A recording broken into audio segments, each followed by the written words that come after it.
Welcome to the futurist, public, intellectual.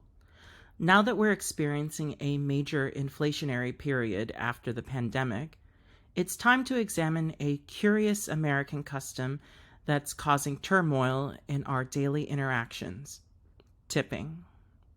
Due to tipflation, Americans are encountering POS kiosks that are asking for 20%, 25%, or even 30% these days. Since the federal minimum wage for tipped employees is an astounding $2.13 per hour, it's hard to not feel a little guilty about not tipping. But is this the right direction? Let's first clear up a common misconception. Tips are supposed to be calculated from the pre-tax amount, regardless of what your receipt says. There are sneaky establishments that calculate the tips for you on the receipts, but many of them are using the post-tax amount for these suggested amounts. The post-tax amount simply isn't logical to use because one is not trying to give a gratuity to the government. But aside from that, I'll give a concrete example of the absurdity of using the post-tax amount.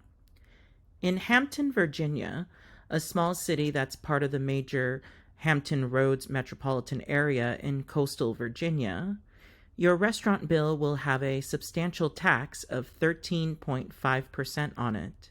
Why?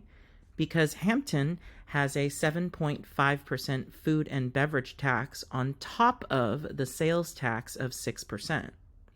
So let's say you and your partner want to have an evening out. You go to a restaurant and both of you order a $25 entree. Very normal. The tax amount will be $6.75. If you calculate a 20% tip on the post-tax amount of $56.75, then the tip will be $11.35. Your final total will come out to $68.10, which is 36.2% over the order amount. So tip based on the pre-tax amount. End of discussion. Now for another clarification. Some of you probably have wondered why many receipts and kiosks have 18% as one of the suggested tip amounts. The weird figure is due to New York City. As the largest American city and one of the epicenters of the culinary world, it makes sense that its restaurant customs would influence the rest of the country. The sales tax in New York City is 8.875%. Doubling the tax amount is a common way New Yorkers figure out the tip while sidestepping the calculation process. Since the sales tax is based on the pre-tax amount by definition, doubling the tax for the tip is effectively a tip on the pre-tax amount as well. Considering this practice of tipping 18% is itself based on the pre-tax amount to calculate the tip, there's really no reason to be confused about the matter. It's ironic that tipping was once considered un-American, because tipping creates a division between the paying class and the servile class. It was considered an inegalitarian practice.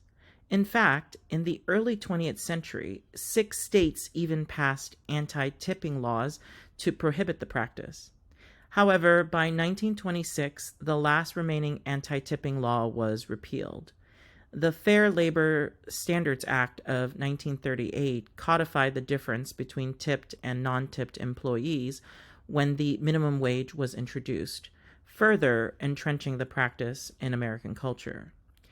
In 2023, even though the federal minimum wage is $7.25, tipped employees can still legally be paid only $2.13 per hour.